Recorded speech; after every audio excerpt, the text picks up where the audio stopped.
We're back. Hey, we're so excited. We're still kind of, would you still consider this quarantine? I don't know. I think so, yeah. I mean, we're not living life regular, so No. it's still a different type of way of living. We're not doing the same things we normally do in the summertime, things like that. That is true. We're now gearing up for school, and that's a whole other issue in and of itself. So I know a lot of parents are struggling with that. We were struggling with that for a while, and we went through some discussions both between ourselves and our school, and we came to the conclusion, and I think we made a right decision.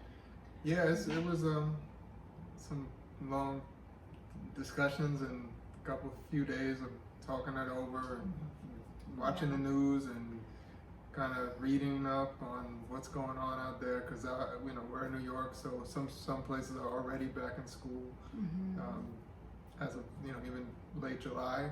So we've been kind of watching what's going on and what the landscape looks like, and we came to the decision that we're gonna keep them home. Yeah, we're gonna keep them home. Virtual learning, yay! But I feel like there's this I don't want to say struggle between those who are going to school and those who are virtual learning. I think it just depends on what works for you and your family.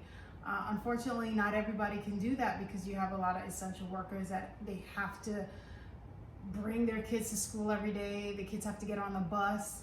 And we factored all of that in because I'm considered an essential worker. You not so much. No, and I have the ability to work from home, and I've been fortunate enough to work from home since March, since the COVID outbreak first started, and we're working from home through the end of the year, which gives us the ability to keep them home and do the virtual learning, at least for the first couple of months. The thing is, though, I look at it this way too. Like, the kids are going to be home. Yeah, they miss out on the in-person social aspect of it, but it's just a short-term thing is what I'm looking at it. That's how I'm looking at it. And also, we're freeing up some spacing for the people at school. So the kids who are in school, they get a little bit more space to work with because our kids are not going to be in class. So I think it's like a win-win for both sides. And not to make it one against the other, it's just like two options that we have and how we're dealing with it. Yeah, and I think it's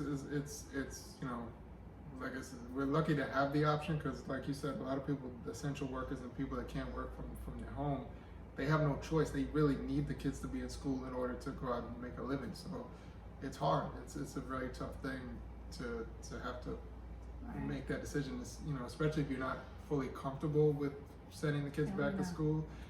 And we're not, not that the school. They're trying. The school is trying. We had a long Zoom meeting with them, and they are, doing some good things, and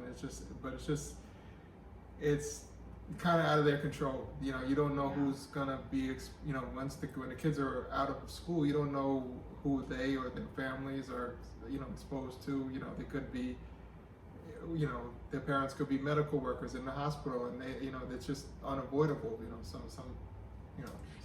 I didn't realize that this decision, and I won't name names, but there are some people who are, they're riled up about this decision. It's become like, oh my God, I can't believe you're going to keep your kids at home. They need to be social. Like, I'm just, these are conversations that I've had.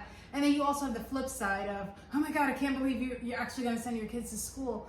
But at the end of the day, we went through a series of Q&As with our school's principal. He's very transparent. He's a cool dude. He knows what he's doing and is doing the best he can. But there was things like ventilation. There were things like whether the kids wear masks or not wear masks. And the consensus was they wear masks while they're roaming about, but when they're in class, they can take it off because some kids may feel uncomfortable. Some parents may feel uncomfortable with their kids wearing masks all day. And we look at it from a vantage point of, we want to make sure that the kids are as safe as possible. And while they're doing their best, for us, we weren't comfortable with the fact of, cracking open the window, if it does open at all, is a form of ventilation. I wasn't okay with that. And there were also aspects of, kids who may be taking the bus to school, they may be exposed, they do temperature checks, but say if a child has a fever and could possibly have COVID, and also keep in mind that they could be asymptomatic. We won't know until the kid actually arrives at school whether or not they have a temperature, so they would have already been exposed.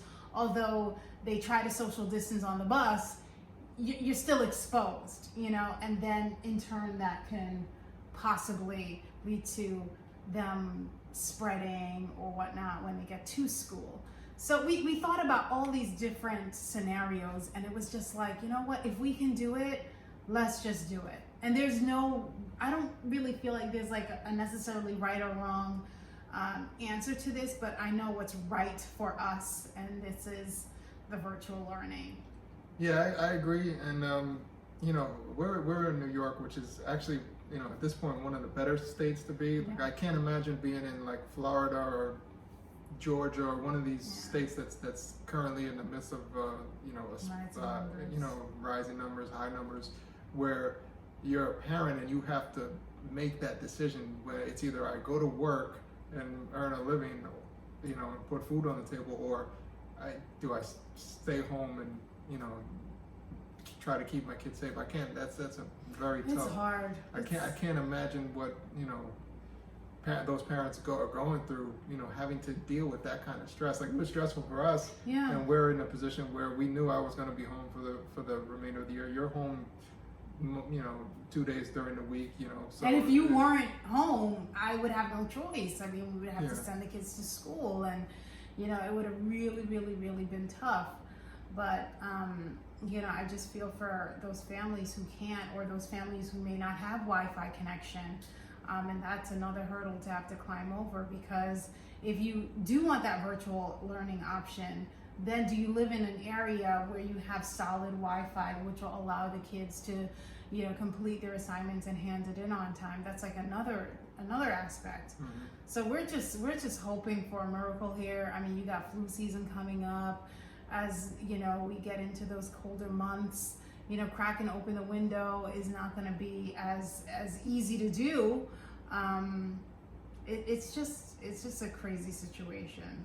And then another aspect of it that we haven't experienced yet is what is the virtual going to be like? Because it's going to be different from the spring and the end of last year when they were home, because they were kind of doing everything on the fly. Now there's going to be kids that are virtual. We don't know how many, and so forth, but they're going to be real time. They're going to be real time learning, all day, as opposed to, where our son would have like 3 Zoom sessions at the end of last year, where he'd be on at 9, 11, and 1, and our daughter would be on for, a few hours.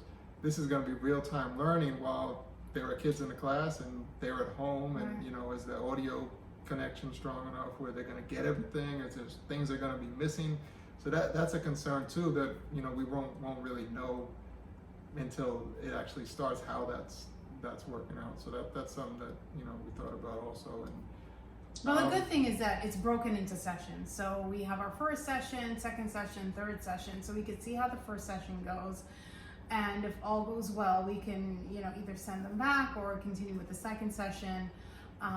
And just, hopefully this will be a passing thing, and we'll, in the meantime, do our best to keep them as social as possible, because we usually limit screen time, and we've been kind of lenient with it, because that's become their social kind of play dates where they connect with their friends. So we'll see. We learn as we go. We make decisions as we go, and it's going to continue to change.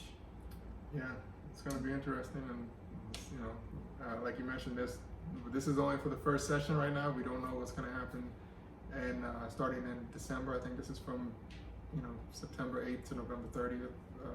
So we'll see what happens for the second and third semesters. But let us know what you're doing with your kids. What how they're doing. If they're receptive to virtual learning, or if they're itching to go back to school. I know we have one child who wants to go back, and we have the other child who wants to stay home. Yeah, the kid has no interest. Yeah, so we'd love to know what your thoughts are, and how you plan on, you know, doing it this year. What you doing? Stay at home, So let us virtual, know.